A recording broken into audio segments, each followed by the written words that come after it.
Hello, fellow sinners, saints, ribs, and the glorious mem. Welcome back to another video. Excited to be talking about this one. It's a little bit controversial. I found lately. I'm going to be up front. I think it almost needs two parts for the two different categories, and also because I'm very tired right now. I didn't get to film a video earlier in the day. It's been a very hectic day. But I wanted to talk about the use of birth control within marriage.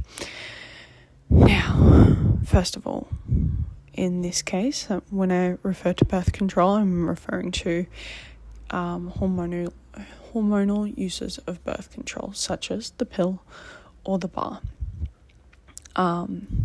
Things like cycle tracking, things like condoms, things like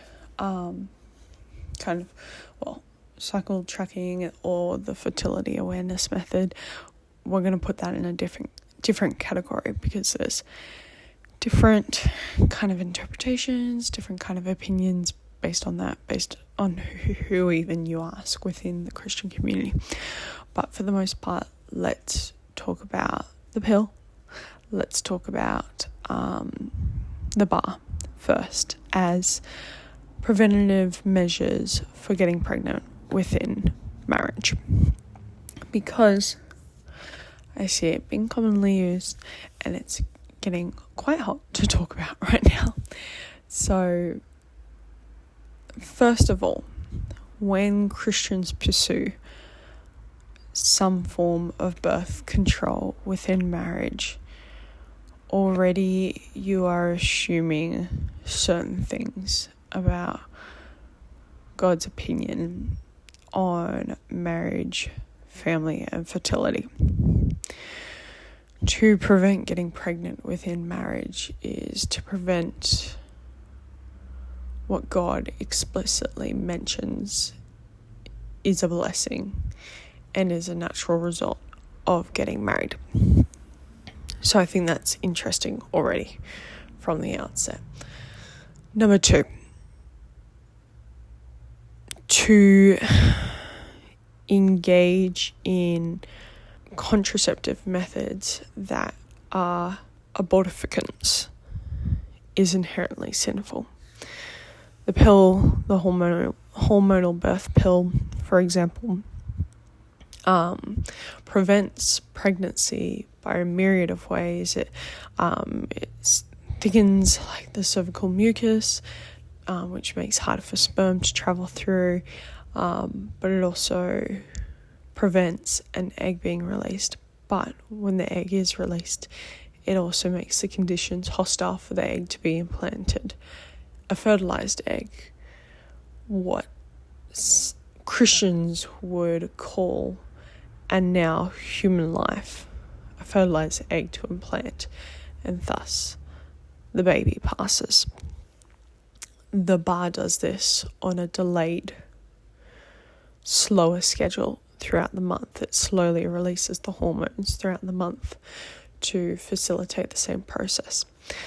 And in which case, I think the stat is about, I think there was a quote that was like a Christian on the bar or on hormonal birth control will kill about 2 to 3 of their own children every year using this method, which is devastating for any Christians who do use it. But yeah, that's also something worth considering. Any abortificant birth controls are inherently sinful and should be repented of. The use of, it's still possible to get pregnant on the bar. I think it's a 98% chance based on who you ask, which means there are eggs still being released. There are eggs potentially still being fertilized. It's just that they're not taking well, or they're struggling to implant, which is a heartbreaking thought. Especially for Christians and especially for vividly pro-life Christians who take the issue of life so seriously. Now, yes, the use of fertility awareness methods and condoms and similar situations like that are a little bit more natural in their approach, but because of the philosophy surrounding it, it's interesting. I've seen increased discussion that these methods in preventing getting pregnant as well may also be inherently sinful because of their attitude towards what God clearly says is good and what God says is a gift, but they reject through the use of intervention. I would love to do more research on it. It's a topic that I find very fascinating. Of course, this is kind of what the channel talks about all the time. But I would also love your thoughts on the issue. Do you know of Christians who use any of these methods to prevent getting pregnant? Have you seen it before in your life? I know some Christians who enter marriage and they're like, oh, we won't have kids for the first couple of years, but then after that we'll have kids. And then the husband used that to pressure the wife into never having kids. And it's heartbreaking seeing that and seeing how much she desired kids, but is pressured by her husband not to. So I've seen some really bad situations come out of Christians who delay getting pregnant. But I would love to hear your thoughts as well.